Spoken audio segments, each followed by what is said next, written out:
Assalamualaikum warahmatullahi wabarakatuh. Langsung saja, ilmu logika merupakan ilmu yang mempelajari tentang pikiran yang menyinggung benar dan salah. Pikiran tadi dinyatakan dengan sebuah kata. Setiap kata memiliki batasan cakupan pengertian bergantung pada konotasi dan denotasi dari kata tersebut. Konotasi mencakup denotasi, dan denotasi dicakup oleh konotasi. Denotasi sendiri terdiri dari diferensia dan genera.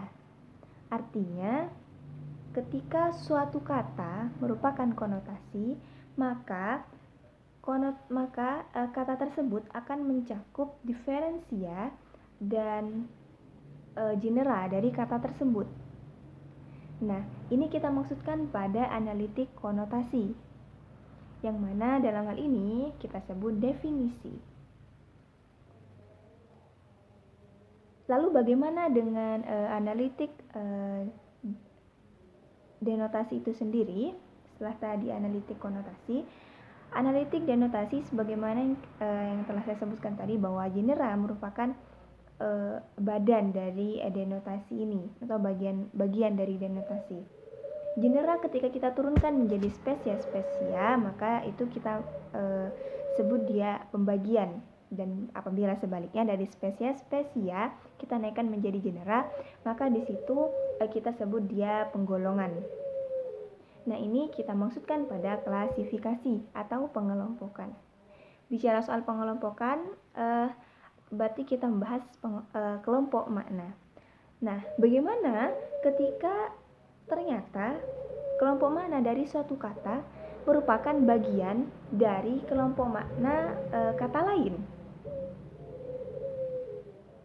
atau kelompok makna suatu kata ini tidak merupakan bagian dari kelompok makna kata lain meskipun mereka saling melengkapi satu sama lain.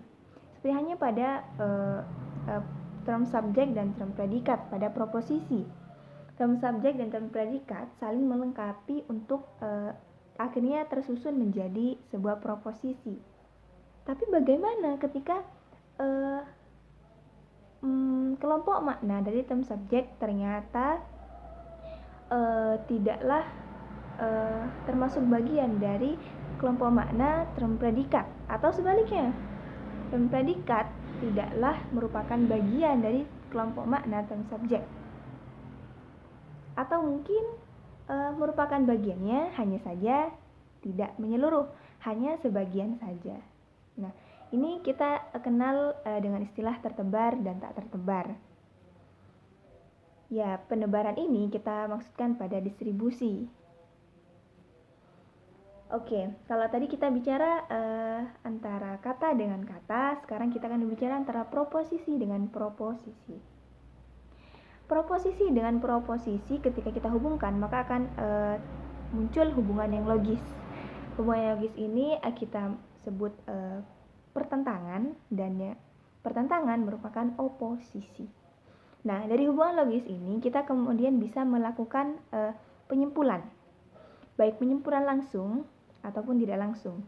Penyimpulan langsung atau eduksi ini kita ambil menggunakan pernyataan yang sama, yakni kita mengambil langsung dari proposisi yang telah ada, kita gunakan bahan-bahan dari proposisi yang telah ada untuk menciptakan proposisi baru dengan makna yang sama, meskipun redaksinya berbeda. Ini pernyataan yang sama atau penyimpulan langsung.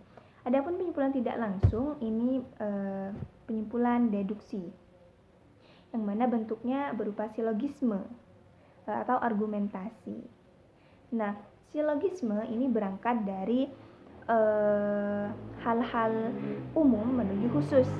Artinya diambil dari permasalahan-permasalahan yang umum, kemudian kita ambil kesimpulan yang khusus. Kalau silogisme ini berangkat dari umum ke khusus, maka ada pula yang berangkat dari khusus ke umum. Apa itu? Itu berada pada penyimpulan induksi. Nah, tekniknya generalisasi. Jadi generalisasi ini berangkat dari fenomena-fenomena individual, kemudian dia menuju pada kesimpulan umum yang mengikat secara menyeluruh. Nah, fenomena-fenomena ini juga bisa kita gunakan dengan teknik analogi. Jadi kita berangkat dari satu fenomena menuju ke fenomena lain yang sejenis, atau juga hubungan kausalitas. Jadi fenomena ini kita cari sebab akibatnya. Jadi suatu fenomena ini pastinya ada fenomena lain di sebelumnya yang menjadikan seperti itu. Nah, dari fenomena-fenomena itu tentu kita butuh kejelasan fakta. Kejelasan fakta ini bisa kita peroleh ketika kita mengetahui hubungan antar fakta-fakta. Nah, hubungan antar fakta-fakta ini bisa kita dapat atau bisa kita peroleh melalui penjelasan. Lalu, penjelasan dari fakta-fakta itu kita maksudkan atau dalam kata lain, penjelasan dari fakta-fakta itu berupa teori atau kita maksud teori. Demikian yang dapat saya sampaikan. Saya perwakilan dari kelompok 6. Apabila ada kekurangan, kami memohon maaf sebesar-besarnya karena sempit sekali wawasan kami dan pendek sekali pemahaman kami. Wallahul muwaffiq ila aqwamit thoriq. Assalamualaikum warahmatullahi wabarakatuh.